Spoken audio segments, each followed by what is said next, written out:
E aí você, nos próximos anos, se dedicou ao esporte. Ao esporte, né? E onde é que entrou o artístico, a ideia do artístico?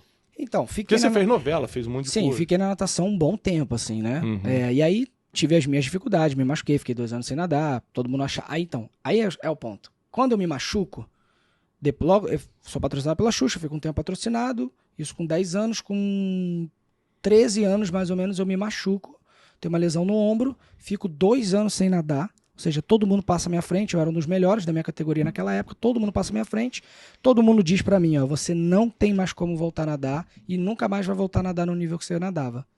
E aí eu falo, não, vou voltar. E aí fisioterapia, volto. Quando eu volto muito mal. Tipo, um dos últimos, assim, colocados de todas as competições. E aí eu faço um pedido pra minha mãe e falo, mãe, eu quero voltar no nível que eu nadava antes. Mas pra isso eu preciso ficar 1 ano sem estudar no colégio. Eu quero treinar todos os dias, manhã e de tarde. Posso? Ela fala, pode. E aí eu fico 1 ano sem estudar, treinando todos os dias. Então eu começo aquele ano de 2006. Ano de 2006 eu começo nas últimas posições da minha cidade, do Rio. E acabo o ano de 2006 em 5º lugar no Brasileiro. Ou seja, o 5º melhor atleta do Brasil naquele nado, naquela categoria. Eu era o último. Em janeiro eu era o último. E no final do ano eu era o 5º melhor. Em 2007 acabo em 3º. E no meio de 2008 foi quando eu fui vice-campeão brasileiro de 200 borboleta e nadei o estadual, que eu ganhei 7 medalhas, 4 de ouro, 2 de prata e 1 de bronze. E ali eu encerro meu ciclo na natação. Por que eu contei essa história? Porque, mais uma vez, não deixa que a limitação do outro limite a sua vontade, coragem e ousadia. Por quê? O que eu mais ouvi foi, você não vai voltar a nadar e muito menos voltar a ganhar. Esquece, impossível. E eu não acreditei nisso. E eu entendi, por que eu parei de estudar 1 ano? Porque eu entendi que eu precisava entregar algo além do que os meus adversários podiam e estavam dispostos a entregar para que eu voltasse a nadar no nível que eu gostaria de nadar. Porque eu fiquei 2 anos sem treinar. E eles ficaram 2 anos treinando. E ali eu entendi a importância do treino de uma maneira geral. Por quê? Trazendo para a nossa vida, a gente é bom, tudo que a gente treina, a gente é bom. Tudo. Então, se você é bom em reclamar, você reclama todo dia, você fica bom em reclamar. Se você pensa todo dia negativo, você fica bom em negativo. Se você pensa todo dia em achar problema, você vai achar problema. Tem aquela pessoa que você encontra, você fala um problema, ela te dá uma solução, 10 soluções. Você fala mais um problema, ela te dá 20 soluções, porque ela é boa em achar a solução. Ela treinou para isso. Então ali eu entendi que eu precisava treinar mais do que aquelas pessoas para poder voltar para o nível que eu gostaria de voltar. E assim eu fiz. Treinei todos os dias, 2 vezes por dia, para poder chegar no nível que eu queria voltar a nadar. E aí, respondendo a sua pergunta de como eu cheguei na classe artística, eu estava voltando de um treino, depois do brasileiro, entre o brasileiro e esse estadual, que eu ganhei essas 7 medalhas, eu estava num período de treino ali, voltando do treino com uma amiga, esbarrei com um ator na rua, que infelizmente já faleceu, que é o Antônio Firmino, e ele pergunta para mim, você é ator? Eu falo, não. Isso esbarrando, assim, barrei, atravessando a rua. Opa, desculpa. Vem cá, você é ator? Não. Você tem vontade de ser? Cara, eu gosto de assistir filme, enfim, me interesso, já tocava violão, me interesso pela arte de maneira geral, mas não tenho tempo, cara. Eu treino, eu sou atleta de natação. Cara, anota um número aí. Tá bom, anotei um número. Liga pra esse número. A gente tá querendo montar uma peça com pessoas que não são atores, mas que têm vontade de ser. Anota esse, liga pra esse número. E ele vai embora. Que loucura. E aí, essa minha amiga fala, liga pra esse número. Eu falo, que chegar em casa eu ligo. Ela falou, não liga agora. E aí eu ligo. Oi, quem tá falando? Marcelo, que depois virou um dos meus melhores amigos. Marcelo, meu nome é Arthur, tava andando aqui na rua, esbarrei com o Antônio Firmino, contei a história. Ele falou, onde que você tá? Eu falei, eu tô na Voluntários da Pátria, esquina com a Praia de Botafogo. Ele fala, cara, o Espaço Cultural do Felipe Martins, que é da onde eu tô falando, é aqui na Voluntários da Pátria, número 39. Vem aqui pra gente se conhecer. Tá bom. E aí fui lá. Cheguei lá.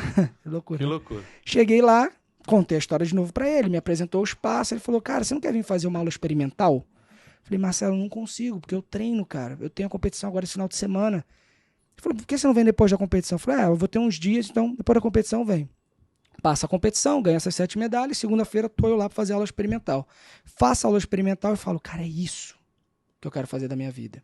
E aí, só para as pessoas entenderem, não é que tipo, eu deixei de amar natação do nada e passei. Não, era assim. Durante esses 3 anos, eu treinei muito e eu deixei de amar ir para o treino e virou uma obrigação ir para o treino. Então, deixou de ser tipo, cara, que legal, hoje eu tenho treino, hoje vai ser melhor, hoje eu vou me dedicar. Ficou assim, putz, hoje eu tenho que ir pro treino.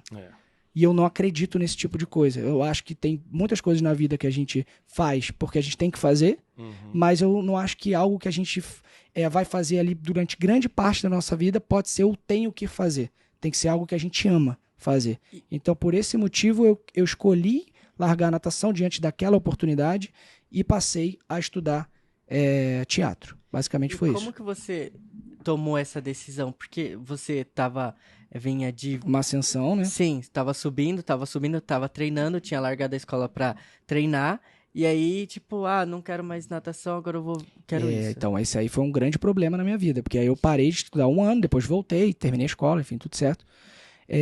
Mas a minha família, de uma maneira geral, ficou contra, e minha mãe parou de falar comigo, enfim, não foi legal. Todo mundo virou as costas e falou, cara, você é louco, porque você vai deixar de fazer uma carreira em construção, né, que eu já tinha conquistado várias coisas legais, para estudar algo que eu não fazia a menor ideia do que era, não conhecia ninguém, não ia ter nenhum dinheiro investido naquilo, e é uma carreira muito disputada, né, difícil, instável pra caramba, né, ator é difícil, não é fácil. Então, isso me gerou um problema, só que eu tinha tanta certeza, e eu sempre tive muita conexão, assim, com Deus e comigo, cara, calma aí, o que tá batendo em mim, assim, sabe? O que eu tô sentindo? O que eu acredito que faz sentido pra mim? Eu sempre fui de me escutar, mesmo quando todo mundo tá dizendo pra mim que não é pra fazer aquilo. E aí eu entendi que aquilo ali fazia sentido e que existia um propósito naquilo e que eu ia conseguir. Que eu não precisava que as pessoas me apoiassem ou que elas me dessem as coisas, tipo dinheiro, ou me conectassem às pessoas naquele momento. Que se eu realmente acreditasse que aquilo era possível, eu ia fazer acontecer. Assim como eu fiz com a Xuxa, assim como eu fiz a minha volta para a natação, enfim. Então eu sempre tive isso muito claro na minha mente, de que era possível. Então foi uma decisão mesmo, eu quero fazer isso da minha vida a partir de agora. E aí é interessante porque ao longo desse percurso, aconteceram várias outras situações. O próprio Marcelo falou pra mim, cara, você vai precisar de 1 ano e meio para tirar o seu registro de ator. Porque você vai ou fazer um curso profissionalizante 1 ano e meio, ou você vai fazer 3 espetáculos, cada espetáculo vai demorar uns 5, 6 meses, porque tem a montagem, depois fazer a peça e tudo mais. Eu falei, eu vou tirar em 6 meses. Ele falou, Arthur, impossível, cara. Não dá tempo pra você fazer isso em 6 meses. Eu tirei em 5 meses. Mas porque eu decidi que eu ia fazer.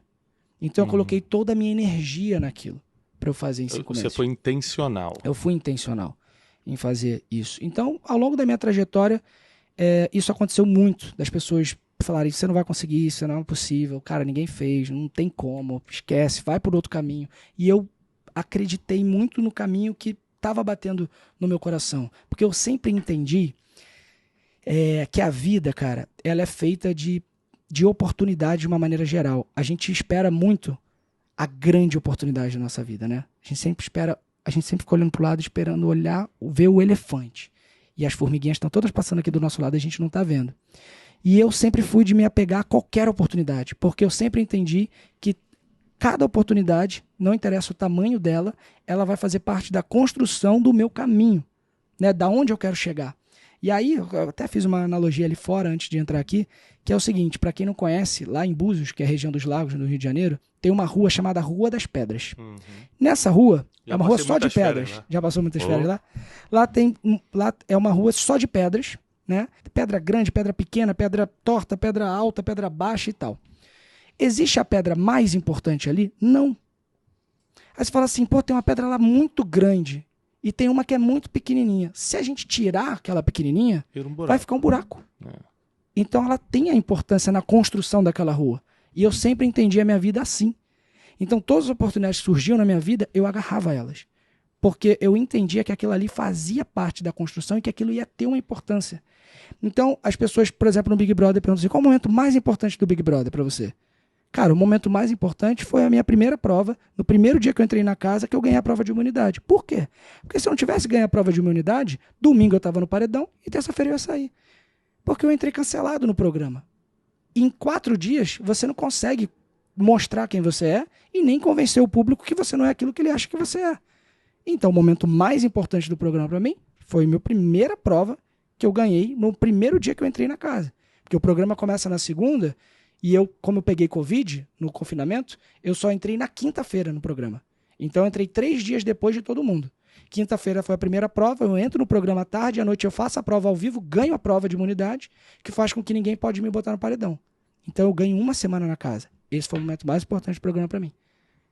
Mas não foi o paredão com a Jade? Não foi esse. Porque se não tivesse sido esse, não tinha o paredão com a Jade. Entendeu? Isso aí, essas perguntas do Big Brother, quem vai te fazer é o Wesley. Não, sim, porque só- ele pagou o pay-per-view. Pra assistir. Ele chegava atrasado, só pra você ter uma ideia.